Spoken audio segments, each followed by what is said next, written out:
ancestors and guides for joining us tonight in the sacred space of Mackley Wood. Hail and farewell. Hail and farewell.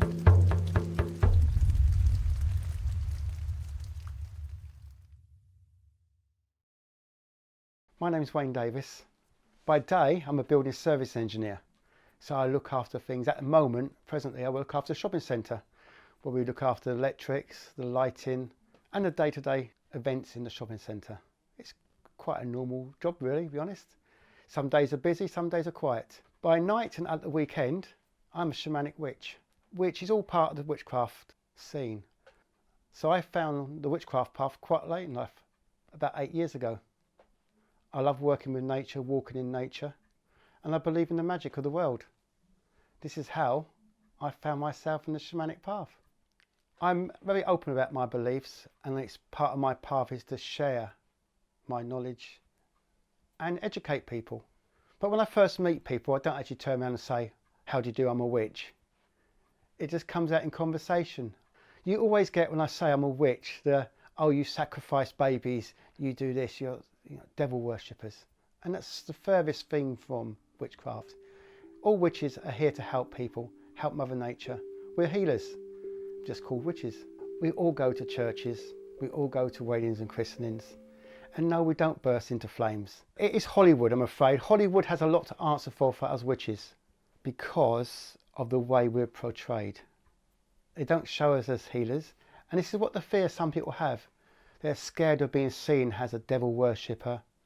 And the funny thing is, we actually attract all those who feel unattached from main society. We welcome everyone. We don't have anyone we won't say no to. If someone comes to us as Christian, we have Christian witches. They'll come and join us with open arms. We don't care who you are. As long as you come with a kind heart, open heart and good intentions, everyone is welcome. But there's always that element of fear that you will attract those who will be totally opposed to it, those who are not open to what we do. And we always tell them, come and join us. And they always enjoy it. You join a lovely group of people. We all help each other out in times of need. You've always got a shoulder to cry on and someone to talk to. You're never on your own. You may be solitary and not in a coven, but you're never on your own. You have to embrace your weirdness. Embrace what you are. There's nothing wrong with this, embracing who we are and what we are. The pathway now for the witches really is to support Mother Earth. So you'll find lots of witches now, myself included, going on demonstrations in London for anti-fox hunting. They'll be joining Greenpeace. And this is one part I do push now. So my hopes for the future of the witchcraft is we're in safe hands because there's lots of more people far more experienced than me teaching it and helping the youngsters. The fears is that we still won't be accepted by certain people, but I'm afraid through history we have been burnt, tortured, but we're still here. We're not going anywhere. So it's all looking good and bright. There'll always be the negative side, you always have the problems, but you just got to stand fast and just stand in your power and not let anyone else put you down. We're all individuals, we're all important, and we're here to save planet Earth because there's no planet B. We hold regular rituals, and most groups do, and we work around the moon. So we do a full moon ritual. So the full moon is a time for release. So what we say to people is to write down on paper before they get there all they want to release. And then you release it, you burn it. Because you can't always turn around and say.